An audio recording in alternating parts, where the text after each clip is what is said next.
Hello guys, welcome back to my channel. So आपका स्वागत है हमारे एक और नए वीडियो के अंदर जावास्क्रिप्ट सीरीज के।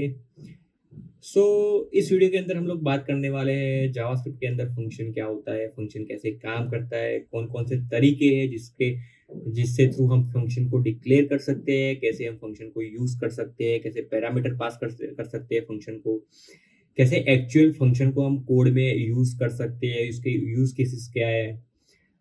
सब कुछ बात करेंगे डिटेल्स में विद एग्जांपल के थ्रू। और मैं ट्राई करूंगा कि आपको अच्छे से समझ में आ जाए कि जो फंक्शन है पूरा कैसे काम करता है। और ये वीडियो जो इंटरव्यू की प्रिपरेशन कर रहे हैं और जो भी जावास्क्रिप्ट सीख रहे हैं उनके दोनों के लिए ये वीडियो अच्छा रहने वाला है। सो इस वीडियो को एंड तक जरूर देखना। और अगर आपको वीडियो अच्छा लगे तो इस वीडियो को लाइक करना, शेयर करना और चैनल को सब्सक्राइब करना ना भूलना। सबसे पहले समझते हैं कि फंक्शन क्या होता है। फंक्शन क्या होता है कि एक सिंपल ब्लॉक ऑफ कोड होता है, like named block of code. It's does some particular things, like अगर आपने कोई फंक्शन लिखा हुआ है और वो क्या करता है कि वो फंक्शन दोनों वैल्यू का सम करके हमको रिटर्न कर देता है। सो इसी तरह से सिंपल फंक्शन काम करता है। और इसका ही मीनिंग है, फंक्शन का मीनिंग ही यही है कि जो ब्लॉक ऑफ कोड होता है वो performing the some particular task, particular operation. अभी बात करते हैं, इसमें दो टाइप के फंक्शन होते हैं। एक होता है इनबिल्ट फंक्शन होता है, और एक जो हम खुद से फंक्शन बनाते हैं वो होता है। सो जो इनबिल्ट बिल्ट इन फंक्शन भी उसको बोलते हो, जैसे कि स्ट्रिंग हो गया, एरे हो गया। जैसे एरे, लाइक एरे के अंदर साइड, लाइक जो मैप है, स्लाइस है, वो सारे एरे एरे के फंक्शन हैं, जैसे स्ट्रिंग के फंक्शन होते हैं। सो ये सारे बिल्ट इन फंक्शन होते हैं। और कुछ फंक्शन है जो हम खुद से भी उसको लिख सकते हैं। सो देखते हैं इस वीडियो के अंदर कि कैसे हम लोग कर सकते हैं। तो सबसे पहले मैं एक सिंपल एग्जांपल में आपको देता हूँ फंक्शन का कि आप कैसे लिख सकते हो। सो उसके लिए कीवर्ड है फंक्शन। यहाँ पे से हेलो, मैंने एक से हेलो करके एक फंक्शन यहाँ पे लिखा है। ये फंक्शन बेसिकली क्या करेगा, एक कंसोल लॉग को यहाँ पे प्रिंट करेगा। यहाँ पे मैं लिखता हूँ हेलो वर्ल्ड। ओके, देन मैं यहाँ पे क्या करता हूँ, इस मेरे कोड को रन करता। सो नोड वीडियो 10.js। देखो यहाँ पे मैंने क्या किया, फंक्शन तो यहाँ पे बना दिया है, लेकिन इस फंक्शन को मैंने कहीं पे कॉल नहीं किया, कहीं पे मैंने यूज नहीं किया, इसलिए यहाँ पे मेरे को कोई आउटपुट नहीं मिल रहा है। अगर मेरे को ये फंक्शन को एग्जीक्यूट करना है तो मेरे को यहाँ पे क्या करना पड़ेगा, इस फंक्शन को मुझे यहाँ पे कॉल करना पड़ेगा। तो इसको यहाँ पे मैंने कॉल किया, इसके बाद मैं इसको रन करता हूँ। देखो यहाँ पे मेरा हेलो वर्ल्ड यहाँ पे आ रहा है। ओके, तो फंक्शन के अंदर बेसिकली क्या होता है कि एक कर्ली ब्रैकेट के अंदर हम पूरे फंक्शन को डिफाइन करते हैं। और फंक्शन के अंदर आप कुछ पैरामीटर भी यहाँ पे पास कर सकते हो और सब कुछ कर सकते हो, लेकिन समझिए स्टेप बाय स्टेप। अभी बात करते हैं कि फंक्शन डिक्लेरेशन क्या होता है। सो ये जो कॉन्सेप्ट है वो बहुत सारे इंटरव्यू में पूछा जाता है कि फंक्शन डिक्लेरेशन क्या होता है, होस्टिंग क्या होता है। उसको समझते हैं। देखो यहाँ पे मैं क्या करता हूँ, यहाँ पे मैंने एक फंक्शन बनाया ग्रीट करके करके। ये फंक्शन क्या करता है, एक पैरामीटर लेता है नेम, और यहाँ पे कंसोल डॉट लॉग, यहाँ पे मैं करता हूँ नेम गुड मॉर्निंग। ओके, अब मैं क्या करता हूँ, ये जो मेरा फंक्शन है इसको मैं यहाँ पे कॉल करता हूँ क्रिएट पार्ट। इसको मैं रन करता हूँ तो यहाँ पे पार्ट गुड मॉर्निंग आ रहा है, क्योंकि हमने यहाँ पे मैंने क्या किया है, कोई पैरामीटर पास किया है फंक्शन के अंदर। तो यहाँ पे जब भी मैंने फंक्शन कॉल किया, यहाँ पे मैंने कुछ पैरामीटर पास कर दिए और ये मेरा यहाँ पे रिफ्लेक्ट हो गया है। लेकिन देखो यार, फंक्शन हमने डिक्लेयर तो यहाँ पे सबसे पहले उसको कॉल कर दिया है, उसके बाद हमने डिक्लेयर कर दिया है, फिर भी यहाँ पे वर्क कर रहा है। तो क्यों कर रहा है, क्योंकि यहाँ पे होस्टिंग का कॉन्सेप्ट आता है। आई मीन मतलब उसका क्या मतलब, क्या होता है कि लाइक जब भी आप फंक्शन को डिक्लेयर करते हो, लाइक फंक्शन कीवर्ड से, तो उस केस में क्या होता है कि वो सबसे पहले उस फंक्शन को होस्ट कर देता है। और जब भी वो होस्ट करता है तो आप उससे उसके डिक्लेरेशन के पहले भी आप उसको कॉल करते हो, तब भी वो काम करता है। वो आपको कोई एरर नहीं देता, क्योंकि होस्टिंग का मतलब क्या होता है कि JavaScript move function declaration to the top of the scene. Like hoisting का मतलब ये होता है कि जब भी कोड के अंदर कहीं भी आप जावास्क्रिप्ट के अंदर फंक्शन से कोई फंक्शन कीवर्ड का यूज करके आप कोई फंक्शन को डिक्लेयर करते हो, सो वो क्या करता है, वो सारे डिक्लेरेशन को वो टॉप पे ले जाता है। सो आप उस डिक्लेरेशन के ऊपर भी आप फंक्शन को कॉल करते हो। सो इस केस में भी वो आपको कुछ एरर नहीं देता है। और ये जो कॉन्सेप्ट है, ये जो होस्टिंग का कॉन्सेप्ट है, बहुत सारे जितने भी जावास्क्रिप्ट के इंटरव्यू है, इवन वो फ्रेशर्स होगा या एक्सपीरियंस पर्सन होगा, इनको ये पूछा ही जाता है। सो आप इसको समझो अच्छे से कि होस्टिंग का मतलब क्या होता है। कि जब भी आप फंक्शन कीवर्ड से फंक्शन को डिक्लेयर करते हो, तो वो क्या करता है, होस्टिंग करता है टॉप ऑफ द कोड। सो उस केस के अंदर क्या होता है कि आपको अगर आप डिक्लेरेशन के पहले भी आप उस फंक्शन को कॉल करते हो, तो वो अच्छे से एग्जीक्यूट हो रहा होता है बिना किसी एरर के। उसके बाद आता है फंक्शन एक्सप्रेशन क्या होता है। देखो यहाँ पे क्या हुआ, ऊपर मैंने कॉल किया, यहाँ पे मैं नीचे भी कॉल करूंगा ना, तो मेरा कंप्लीट ही काम करेगा। यहाँ पे मैं लिखता हूँ पार्ट 2। तो देखो यहाँ पे part good morning, part 2 good morning, यहाँ पे हमारा कंपलसरी आ रहा है। अभी आता है function expression. So function expression का मतलब क्या होता है कि हम जब भी कोई फंक्शन को एक वेरिएबल के अंदर स्टोर करते हैं, सो उसको कहते हैं function expression. A function expression store a function inside a variable, there are not hoisted like a declaration. देखो यार, डिक्लेरेशन और एक्सप्रेशन में दोनों में फर्क है। डिक्लेरेशन में हम लोग क्या करते हैं कि फंक्शन कीवर्ड का यूज कर करके उस फंक्शन को हम लोग डिक्लेयर करते हैं।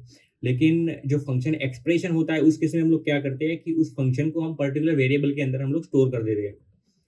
सो यहाँ पे मैं लिखता हूँ, एक फंक्शन में बनाता हूँ ऐड करके। वो फंक्शन क्या करता है, 2 वैल्यू लेता है ए और बी, और वो फंक्शन रिटर्न कर देता है उन दोनों का सम, रिटर्न ए प्लस बी। ओके, अब मैं क्या करता हूँ, यहाँ पे कंसोल डॉट लॉग, यहाँ पे ऐड 2 और 5, इसको मैं एग्जीक्यूट करता हूँ। तो यहाँ पे मेरा रिटर्न 7 आ रहा है, क्योंकि इस फंक्शन ने क्या किया, यहाँ पे मैंने फंक्शन कॉल किया, यहाँ पे ए और बी मैंने पास किया है, और वो क्या करता है, रिटर्न कर देता है ए प्लस बी का सम। तो यहाँ पे ए की वैल्यू मैंने 2 डाली, बी की वैल्यू 5 डाली, और यहाँ पे रिटर्न में मेरे को इन दोनों का सम यहाँ पे मिल गया है। तो ये बेसिकली हो गया फंक्शन एक्सप्रेशन। अभी देखो, इसमें जो होस्टिंग का कॉन्सेप्ट है ना, वो यहाँ पे काम नहीं करेगा, क्योंकि ये फंक्शन हमने एक्सप्रेशन का यूज किया है, ना कि डिक्लेरेशन का यूज किया है। तो जब भी मैं इस पोर्शन को मैं यहाँ पे कॉल करूंगा, तो यहाँ पे मेरे को एरर आएगी। देखो, can not access add before initialization, मतलब ये जो एड है उसको आप इनिशियलाइज करने से पहले उसको एक्सेस नहीं कर पाते। सो यही बेसिकली एक एरर है, बिकॉज डिक्लेरेशन के टाइम पे वो होस्टिंग कर देता है अर्लियर, मींस टॉप पे होस्टिंग करता है। एक्सप्रेशन के टाइम पे वो ऐसा नहीं करता, क्योंकि एक्सप्रेशन में क्या होता है कि आप कोई वेरिएबल को कुछ वैल्यू आप असाइन कर रहे हो। सो वो जो होता है वो होस्टेड नहीं होता है, और वो असाइनमेंट के बाद ही आप उसके कॉल कर सकते हो। क्योंकि यहाँ पे देखो, मैंने यहाँ पे एक उसको असाइन किया, और उसके बाद ही आप यहाँ पे उसको कॉल कर सकते हो, और यहाँ पे हमारा सक्सेसफुली तब भी रन होगा। तो यही बेसिकली डिफरेंस है फंक्शन एक्सप्रेशन और फंक्शन डिक्लेरेशन में। ओके, सो आई होप कि आपको अच्छे से समझ में आ चुका होगा। अब बात करते हैं पैरामीटर के बारे में। अभी देखो यार, समझाता हूँ कि पैरामीटर और आर्ग्यूमेंट में फर्क क्या होता है। जब भी कोई आप फंक्शन डिक्लेयर करते हो, उस समय आप कुछ वैल्यू पास, लाइक वैल्यू तो नहीं, लेकिन आप कुछ लाइक देखो, मैं आपको एग्जांपल के थ्रू समझाता हूँ। लाइक यहाँ पे function multiply, okay, multiply 3 sorry A और बी। सो यहाँ पे मैंने क्यू और बी जो पास किया है, वो क्या हुआ, वो एक पैरामीटर हो गया, क्योंकि वो एक्चुअल वैल्यू नहीं है। वो वैल्यू को डिनोट करता है, लेकिन वो एक्चुअल वैल्यू नहीं है। तो रिटर्न क्यू एंड बी, सो उसको हम पैरामीटर बोलते हैं। लेकिन जब भी मैं इस फंक्शन को कॉल करता हूँ और उसमें कुछ वैल्यू, एक्चुअल में कुछ वैल्यू पास करता हूँ, सो उसको बोलते हैं हम लोग आर्ग्यूमेंट, कि हमने कोई फंक्शन में आर्ग्यूमेंट पास किए। देखो, मैं यहाँ पे रन करता हूँ, यहाँ पे मेरा यहाँ पे मल्टीप्लिकेशन यहाँ पे रिटर्न हो रहा है। अगर मैं यहाँ पे क्या करूंगा कि यहाँ पे दो पैरामीटर मैंने यहाँ पे लिए हुए हैं, लेकिन मैं यहाँ पे एक ही पैरामीटर पास करता हूँ, तो उस केस में क्या आएगा, नॉट अ नंबर, नेन, और समटाइम वो अनडिफाइंड ज्यादा, इसलिए वो नॉट अ नंबर आ जाता है। ओके, देखो यार, अभी एक और कॉन्सेप्ट आता है, वो होता है डिफॉल्ट पैरामीटर। तो डिफॉल्ट पैरामीटर में क्या होता है, यहाँ पे मैं c इज इक्वल टू, यहाँ पे मैं क्या कर देता हूँ, 10 ले लेता हूँ, और यहाँ पे इंटू,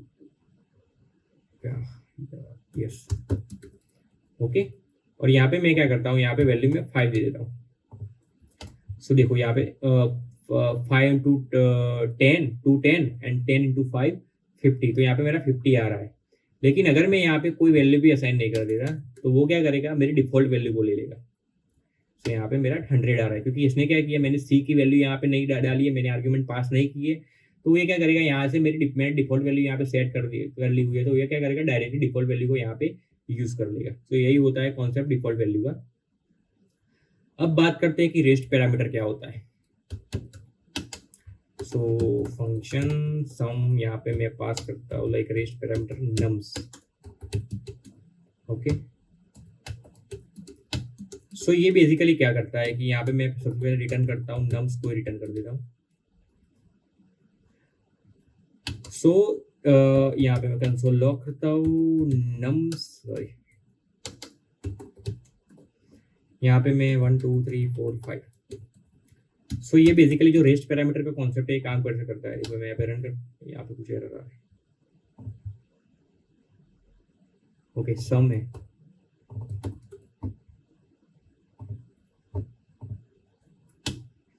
सो देखो यहाँ पे मैंने क्या किया है, 1 2 3 4 5 यहाँ पे कुछ वैल्यू मैंने यहाँ पे पास की, और यहाँ पे जो रेस्ट पैरामीटर होता है वो क्या करता है, वो सारी वैल्यू को कंबाइन कर देता है एक एरे के अंदर, और आपको रिटर्न करता है, वो एरे रिटर्न करता है। ओके, तो this is the basic concept of the rest parameter in the JavaScript. और इसका पर्पस क्या है कि सपोज आपको जो आप फंक्शन में जो आपने पैरामीटर पास किए, उस पैरामीटर की लेंथ आपको नहीं पता कि आप 1 पास कर रहे हो, 2 पास कर रहे हो, 3 पास कर रहे हो। सो उस केस में आप लोग यूज कर सकते हो रेस्ट पैरामीटर। और वो क्या करता है, रेस्ट पैरामीटर का जब भी आप यूज करते हो तो वो क्या करता है, आपने जितने भी वैल्यू डाली हुई है उन सब वैल्यू को कलेक्ट करके कंबाइन करके वो एक एरे रिटर्न कर देता है। सो यही होता है rest parameter in the JavaScript. Okay, so I hope कि आपको अच्छे समझ में आ चुका है कि जावास्क्रिप्ट के अंदर फंक्शन कैसे काम करता है। अभी हम लोग बात करते हैं एरो फंक्शन के बारे में कि एरो फंक्शन क्या होता है। सो एरो फंक्शन में क्या होता है कि वो एक सिंपल एग्जांपल मैं आपको सिर्फ समझाता हूँ कि एरो फंक्शन के बारे में हम लोग नेक्स्ट वीडियो के अंदर बात करेंगे कि वो कैसे काम करता है। सो बेसिकली एरो फंक्शन एक शॉर्टेस्ट वे है एक फंक्शन को डिफाइन करने का, और उसको हम लोग समझेंगे नेक्स्ट वीडियो के अंदर।